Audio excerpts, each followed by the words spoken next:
are Locked On Seahawks, your daily Seattle Seahawks podcast.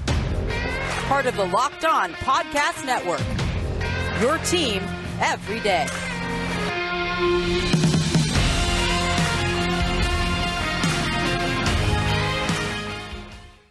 Greetings, 12. This is Corbin Smith, your host for Locked On Seahawks. Joining me, as always, my co-host in crime, Rob Rang. Happy Matchup Wednesday to all of our listeners. Looking forward to breaking down all the key matchups to watch on both sides of the football when the Seahawks and the Lions meet up at Lumen Field in a Week 17 matchup. Glad to have you on board, making Locked On Seahawks your first listen 5 days a week. Now for your lead story here on Locked On Seahawks. The Adrian Peterson era in Seattle is over after just one game. It's unfortunate because, Rob, you and I both were kind of wondering why the Seahawks signed all day earlier this month.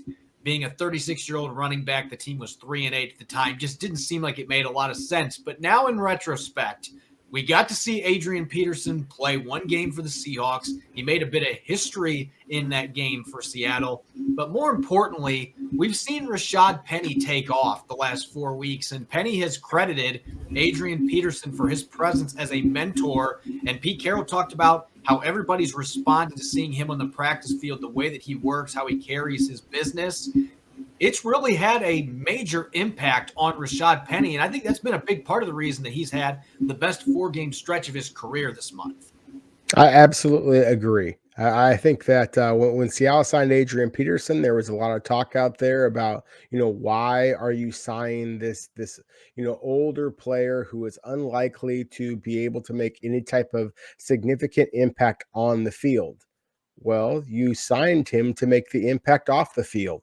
He absolutely has played a critical role in inspiring Rashad Penny to recognize that he is very physically gifted, just needed to play a little bit harder, frankly.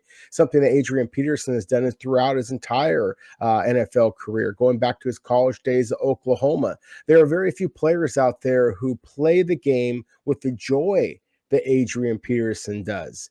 And so I think that when you had a Seahawks team, Corbin, that was, just struggling to find some motivation, obviously a very disappointing season for them. I don't think it's just the running backs who got a little bit of a boost from watching a Hall of Famer like Adrian Peterson come in and just attack practices the way that he did. I think that it just provided a lot more of an incentive to everybody else on that team that, hey, I'm not going to be walking in there and wearing a golden jacket anytime soon. And yet this guy who is still doing every bit he can to try to help the team, to try to just, squeeze out every single moment that he can of playing professional football, making millions of dollars to play a game. And so I do think that the move in retrospect makes a lot of sense from the Seahawks, and just a tip of the cap to Adrian Peterson. If this is indeed his last day with the Seahawks or his last game with the Seahawks, then, it's pretty cool that he scored the touchdown that tied him with the immortal Jim Brown in terms of his NFL legacy. And again, the fact that he is going to be walking into the Hall of Fame just a couple of years from now, I think that is something that it deserves some acknowledgement. And then again, for the Seahawks in general, I think it also is a tip of the cap to the young talent that they already have on the field, whether it be Rashad Penny, whether it be Alex Collins or some of the other younger backs. They learned a little bit just from watching the veteran and how he performed. And it's cool that Adrian Peterson is actually going to have a signature moment that fans can remember from his brief time in Seattle, because they have had some aging backs in the past that have played for them. Edgerrin James, Franco Harris, two guys that are in the Hall of Fame, but really didn't do anything in their brief time with the Seahawks. That was at the very tail end of their career, just like Peterson. But at least with Adrian Peterson, yeah, he averaged under 2 yards per carry in his only game with the team, but he scored a touchdown, and it was a historic touchdown. It tied legendary Browns running back Jim Brown for the 10th most total touchdowns in NFL history. So he at least has that in a Seahawks uniform. There's something that fans can hang their hats on, be like, you know what? He at least did this with us. And so that's really cool. That's something Adrian Peterson will remember. That's something fans will remember. The players that got to play with him in that game and be around him. It's unfortunate that he's been dealing with a back issue that just hasn't gotten better the last couple of weeks, and that prevented him from having a chance from playing in any more games with the Seahawks. And I would hedge bets at this point. I'm not necessarily somebody that bets against Adrian Peterson. He could play for somebody next year because he's in phenomenal shape and he just takes care of his body. But he's going to be 37 years old. I think that there's a really good chance that this was his swan song, this last game playing for the Seattle Seahawks. He might not play another down in the NFL. And if that's the case, what a career that he's had.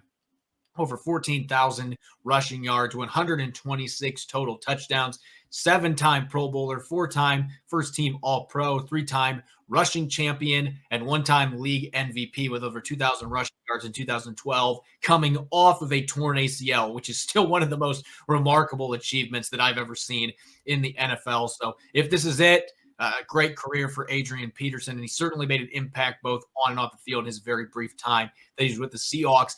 Few other noteworthy roster moves today. The Seahawks activated DJ Reed and Will Dissly off of the COVID-19 list. They've recently activated Brian Monet as well as Brandon Shell, too. Unclear if all four of those players are going to be playing this weekend, though. DJ Reed and Will Dissly are expected to be out there. They practiced on Wednesday. They should be back in action for the Seahawks. But Brian Monet, a little bit uncertain, even though he was a full participant today. He's still coming off a PCL sprain. Brandon Shell, Pete Carroll didn't sound overly encouraged about his chances of playing, still dealing with a shoulder injury. And honestly, with Jay Curhan being the starter now over there, undrafted rookie, 2 games left to play, you're not going to the playoffs, maybe no reason to play Shell as a starter at this point anyway. Yeah, I agree with you. I think that considering how well that Jake Curhan has played, then yeah, I'd like to see him continue to play at that right tackle position. Same thing with the running back Alex Collins, considering how well that Rashad Penny has played. I don't think that there's any reason to push Alex Collins back onto the playing field for the Seahawks unless they absolutely need him. But it sounds like that neither one of those two players are just a given for being able to return. At the flip side, if Brian Monet is able to return, considering how well that Detroit likes to run the football, or how often I should say that Detroit likes to run the football, then that would make some sense to bring him back in. Considering how well that DJ Reed has played this year, then I really think that makes a lot of sense as well. I think that Seattle, when they have DJ Reed and Sidney Jones at the cornerback position, that is solidified a position that's really been pretty ugly for the Seahawks. And then a little bit of a tip of the cap to Will Dissly as well. I was as critical as anybody about the way that Seattle was using Kobe Parkinson the last couple of games, and more as a blocker than as a receiver. But Will Dissly, that's exactly what he can do for the Seahawks. So again, I do think that they are going to try to run the ball down Detroit's throat, and Will Dissly would provide a much stouter point of attack blocker than Parkinson or frankly Joe Everett at that point. Yeah, I think they did miss Will Dissly in this last game, but they still were running the football effectively even without him. And so it'll be nice to have him back against this Lions team that's had some trouble stopping the run themselves. One other injury of note, you mentioned how much the Lions like to run the football, and they've been pretty darn effective at it as of late. Dan Campbell taking out those kneecaps. That's the way they like to play their football in Detroit. And it's a team that's been playing much better football as of late. Al Woods, the big defensive tackle dealing with a shoulder issue, did not practice today. Now, we'll see if he's able to come back in the next day or two. And if he does, he's got a good chance to play in this game. No signs that he's not going to be suiting up Sunday at this point. But if they don't have him, you better hope Brian Monet is available so you got some size in there. Maybe Miles Adams gets called up again. The coaching staff seems like they've been pretty impressed with what he did the last 2 games. But that would be a big loss figuratively and literally for the Seahawks up front against a Detroit team that really likes to play smash mouth football and run the ball down teams' throats. Let's get to our matchups here. But first, to celebrate the new year, got to talk about my favorite protein bar, Built Bar. It's the new year, so that means New Year's resolutions. If yours is about getting fit or eating healthier, make sure you include Built Bar in your plan. Built Bar is the best protein bar on the market, and it tastes like a candy bar. It makes it easier to stick to your resolution because it tastes so good, you'll want to eat it. Unlike other protein bars, which can be chalky or waxy or taste like a chemical spill. You'll want to eat healthy, but it just gets so boring this time of year. By like week 3 of your resolution, you might be thinking this is just not worth it. Where's the chocolate? That won't be the case with Built Bars. They're covered in 100% real chocolate, 130 calories, 4 grams of sugar, 4 net carbs, and 17 grams of protein. Compare that to a candy bar, which usually goes for around 240 calories, 30 grams of sugar, and dozens of net carbs. So here's an idea for your new year. Go to all your secret treat stashes at home, in the pantry, and at the office, in the car, wherever, and throw out all the sugary and calorie-filled treats. Replace them with Built Bars. So when you're craving a snack or treat, you can reach for something that's healthy and tastes incredible. Go to Built.com and use the promo code LOCKEDON for 15% off. That's Locked On at Built.com for 15% off. All right, matchup Wednesday. We got the Seahawks and the Lions getting ready to face off, 2 teams that won't be playing in the playoffs, haven't won a lot of games, but still plenty to play for at the end of the season. Players going to be trying to impress for the 2022 campaign, so they're on the roster in Seattle or with another football team. This is a chance to impress other teams that are looking on to see how your effort is, how you play when your team is out of the playoff picture. Let's look at the Seahawks on the offensive side of the football first against the Lions defense. And I think you and I talked about this some on yesterday's show. The Lions have a pretty darn good pass rusher off the edge in Charles Harris, and that could be quite the test for Jake Curhan. And even Dwayne Brown has not been a great season for him at left tackle. Harris leads the Lions with 7.5 sacks, and they might be getting Julian Okwara back this week, second-year player out of Notre Dame, a guy that's got some quick twitch off the edge and can get the job done rushing the quarterback as well. So if they've got him back to go with Harris, might actually be some somewhat challenging matchups for Seattle's tackles in the pass protection department.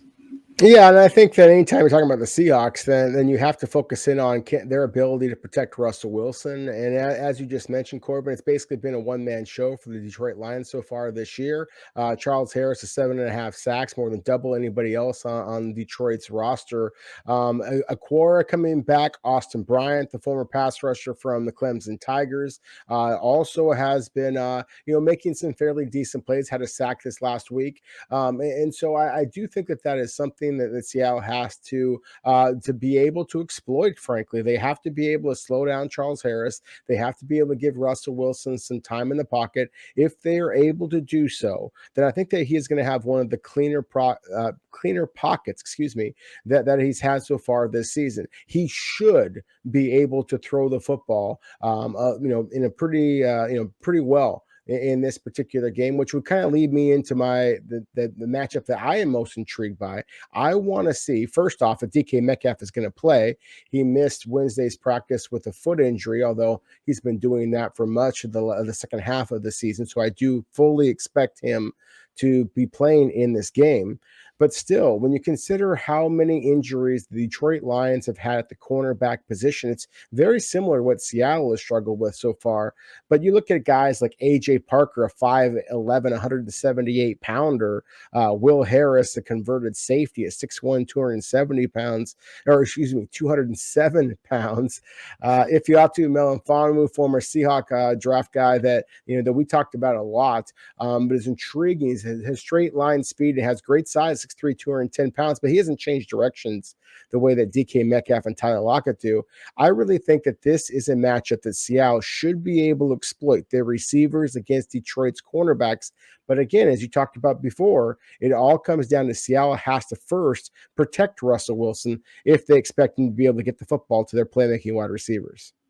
That's the key, isn't it? You got to get number 3 some time in the pocket so he can throw the ball downfield. This is a Lions secondary that has had so many injury issues. They've got a number of players on injured reserve. They lost their first-round pick from a couple years ago. Jeff Okudah is on injured reserve, and he's been out all season. That was just the start. They've lost a number of other corners in the past couple of weeks, and so they're down to using safeties at the cornerback position. Melanfonu is a player they're excited about, but he's been hurt most of the year. He's only played in 5 games, did start last week against the Atlanta Falcons. He's got a lot of upside, could be a really good starting corner in this league, and they think Okudah is going to be that as well. So you've got those 2 players that are going to be their building blocks of secondary, but they've been out either the entire season or most of the season. The Seahawks are going to be seeing 4th, 5th, 6th string cornerbacks in this game. So you would think they can take advantage of that. At the same time, they got to be able to keep Russell Wilson protected enough that he can take advantage of that. And I think we got to mention for the last one here, the Lions defensively have not been great in any facet. They have gotten better with their pass rush as the season's progressed. Their linebackers have played a bit better, but this is still a very green linebacker group. A lot of youth, a lot of inexperience, a lot of rawness with this group. And the Seahawks have been able to run the football pretty well the last month of the season. Rashad Penny's rolling. They might have Alex Collins back for this game, although I would argue at this point that I think Rashad Penny and DJ Dallas should be the two. You're out of the playoffs. Those should be the two guys that I think are getting the bulk of your reps, and maybe you can mix Travis Homer in as your third down back. I just don't know that it's really a big deal whether you have Alex Collins available or not. He gave them some good games earlier in the season, but his abdomen issue he's still dealing with coming off the COVID list.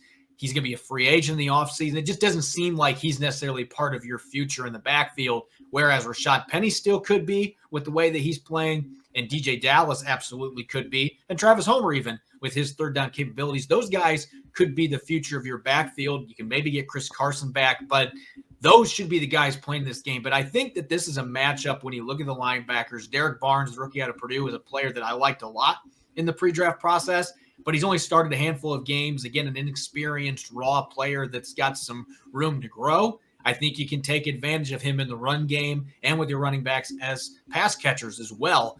And then the other linebackers that the Lions have, Alex Anzaloni is a player that started a lot of games for the New Orleans Saints, and they've gotten some improved play from Reeves-Maybin. But again, this is not a group that's full of talented players at linebacker. It feels like that this is a matchup. The Seahawks, with the way they've been running the ball as of late, they should be able to get that downhill run game going and be able to pick up some big chunk yardage, have some sustained drives, and that's going to also help them be able to get that passing game going with some of the play action off of that run game.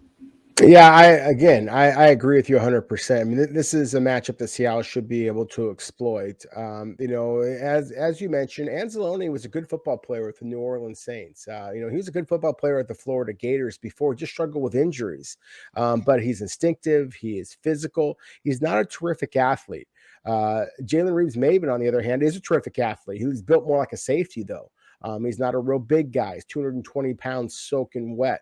So if Seattle is able to get to him, then they should be able to block him, and that should create some wide open running lanes for Rashad Penny to exploit. And I mentioned Rashad Penny specifically, Corbin, because I agree with you that Seattle should be using their younger running backs rather than saying Alex Collins, just because I do think that there is more likely that Seattle is going to be focusing on those younger running backs moving forward. And then finally with Derek Barnes, I was high on him coming out of Purdue as well. He is raw, though, as you mentioned. He's a little bit of a mixture of Detroit's other two starters. Again, the aforementioned Anzaloni and Reeves-Maybin. And so, again, because he is as green as he is, then Seattle should be able to take full advantage of that. Now, the one thing I would say here is that Detroit does have some big bodies along the defensive line.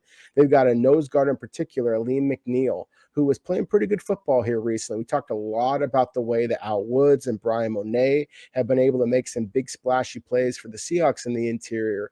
Elie Mcneill, 6'2", 320 pounds, has a couple of sacks over the last few games. He's made some big plays as well. Considering how much that Ethan Postic has struggled, that might be another matchup that we should be highlighting here. But again, in terms of the running game, if Seattle can keep Detroit's defensive line moved, then they should be able to take advantage of their linebackers. Watch out, Rashad Penny might be cashing in for big dollars and big yards again this week as well. Yeah, this really does feel like a matchup with the way that the Lions have struggled with run games most of the year, that if you can get blockers to the second level like they were able to do against the Bears last week, you might see Rashad Penny running for daylight a few times in this game. And who knows, he might be pushing Jonathan Taylor for the most 25-plus yard rushes in the NFL. It's just remarkable that he's doing that. He's only done it really in 4 games, and he's tied for second most in the NFL. It just shows you the type of explosiveness that Rashad Penny has at around 230 pounds.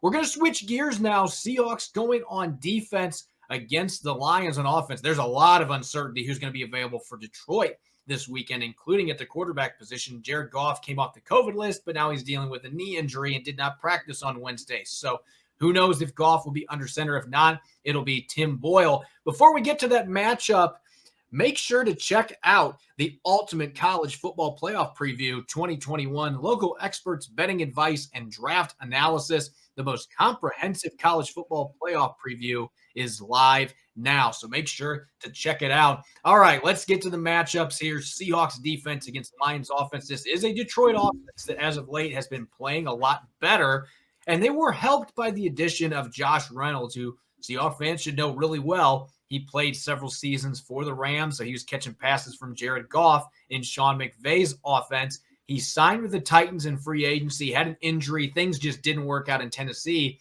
and ultimately he was released in the middle of the season. But, Rob, he's got 295 receiving yards in 6 games since coming over to the Detroit Lions.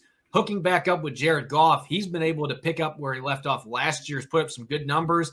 And next to him, Amon-Ra St. Brown, the rookie out of USC, is putting up some monster numbers over the last 4 games as well. So a receiving core that entered the year with nothing but questions suddenly is looking pretty solid with those two as the new headliners.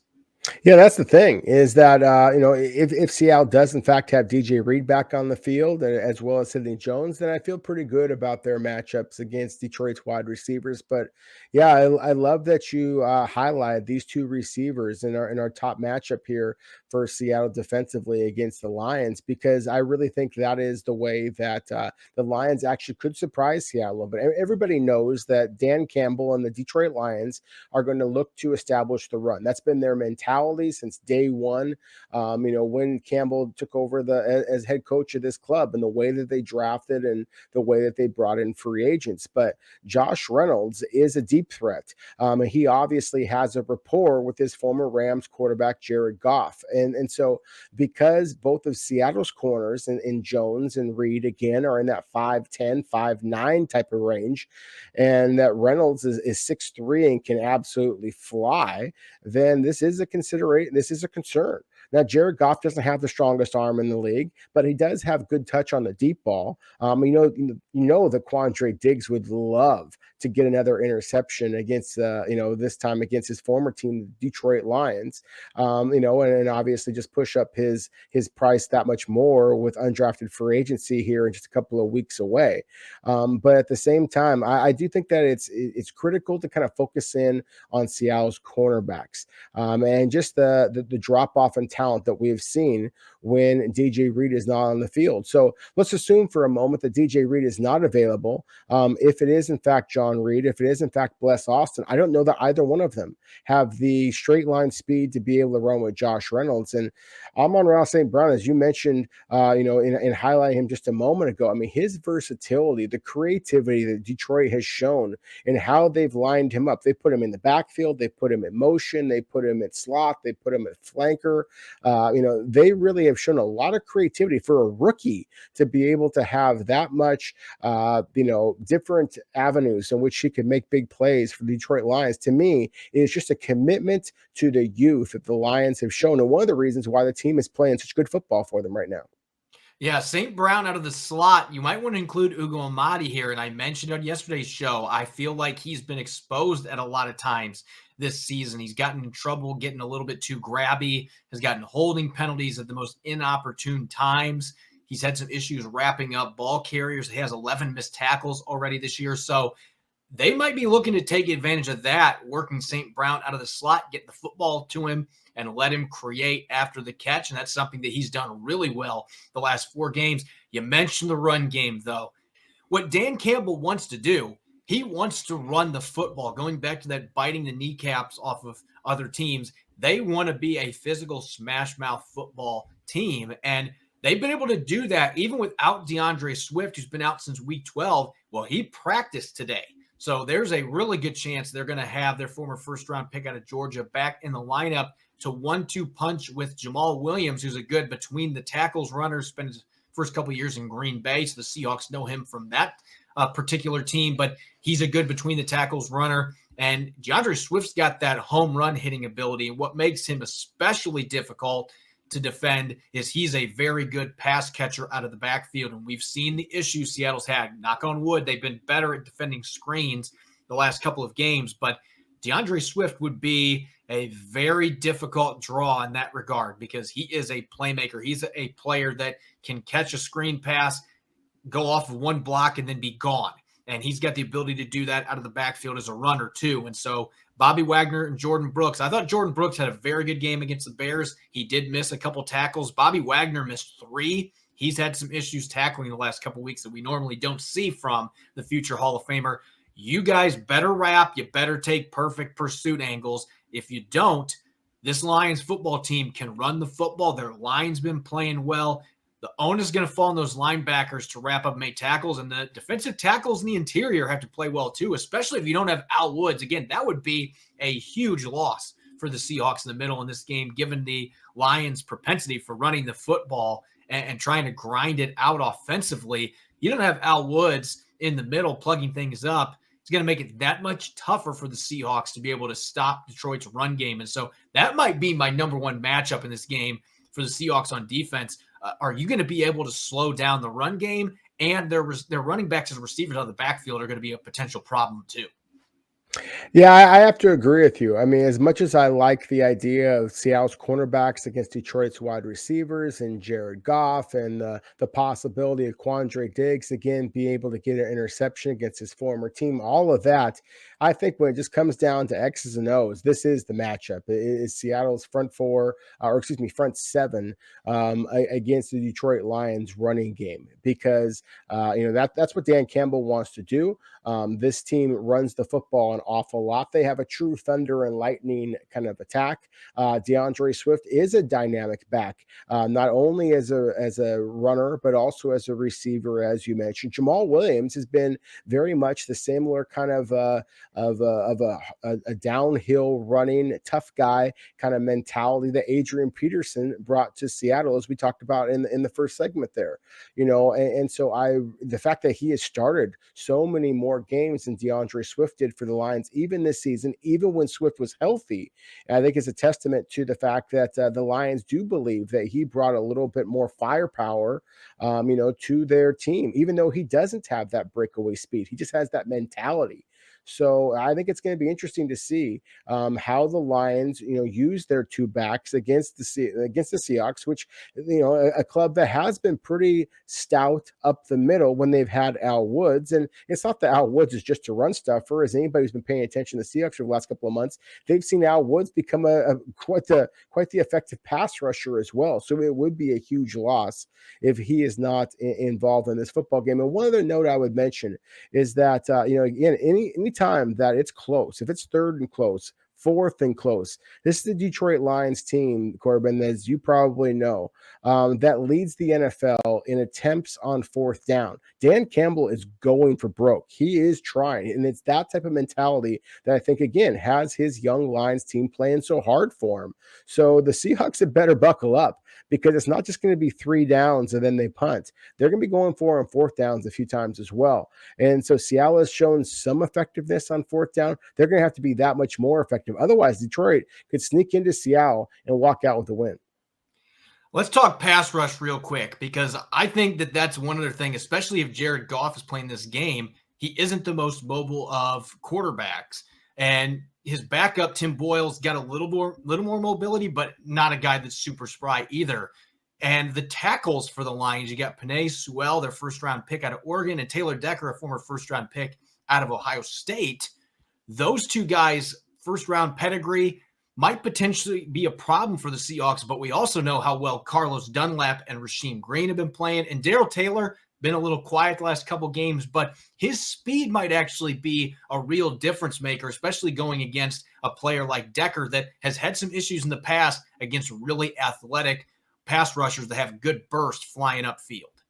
Yeah, you see that big smile on my face, Corbin. I've been waiting to talk about these matchups all day long, all week long, because again, when you have a Seahawks squad like Seattle has right now, which is obviously not going to be able to play, in the playoffs or anything like that, then this is time to evaluate. And so, Jake Curran, Darrell Taylor, this is going to be a heck of an opportunity to see what you can do. Rasheem Green, same kind of thing. I'm really curious to see how Seattle Seattle's pass rushers are going to be able to perform against two offensive tackles that, as you mentioned, were drafted in the first round. Now, the Lions with Decker back have moved him back to left tackle, and Sewell is back over at the right tackle position. So, the rookie, after playing his entire college career at Oregon at the left tackle position, that's a big transition for a young man. And so I'm kind of curious to see how Seattle is able to kind of exploit that. I want to see Darrell Taylor use his speed. I want to see Carlos Dunlap use his power. And the one thing I would kind of focus in on here is not sacks, it's not even quarterback hits. Jared Goff, going back to his days at Cal and the Los Angeles Rams, even the St. Louis Rams, and then Tim Boyle as well, they both get the ball out of their hands pretty quickly. They are not dynamic dual threat kind of guys, but they do get the ball out of their hands quickly. It's one of the reasons why Goff in particular has been so effective in just his completion rate, because again, he's throwing a lot of short passes. So Dunlap, use those long arms, get your hands up and be able to try and deflect the pass. Same thing with Darrell Taylor, exceptionally long arms for his frame. Rasheem Green, same kind of thing. This is not a game that I expect the Seahawks to have, 5, 6, 7 sacks, but I would not be surprised at all if you see a tipped pass at the line of scrimmage. Perhaps one of Seattle's linebackers or defensive backs is able to get a pick six in this kind of a game that can turn what could be a close game into a blowout for the home team. Yeah, they haven't had very many of those bounces go their way this year. It'd be fitting that when they're eliminated from the playoffs, they might have a few bounces like that come against the Lions. But again, this is a gritty Detroit team that I anticipate is going to be coming in ready to roll. Thanks for making Locked On Seahawks your first listen every day. Now make your second listen to Locked On Bets, your daily one-stop shop for all your gambling needs. Locked On Bets is hosted by your boy Q with expert analysis and insight from Lee Sterling. You can follow me on Twitter at Corbin Smith NFL. You can follow Rob at Rob Rang. Make sure to check out the Locked On Seahawks podcast on Apple Podcasts, Google Podcasts, and the all-new Odyssey app. That's AUDACY.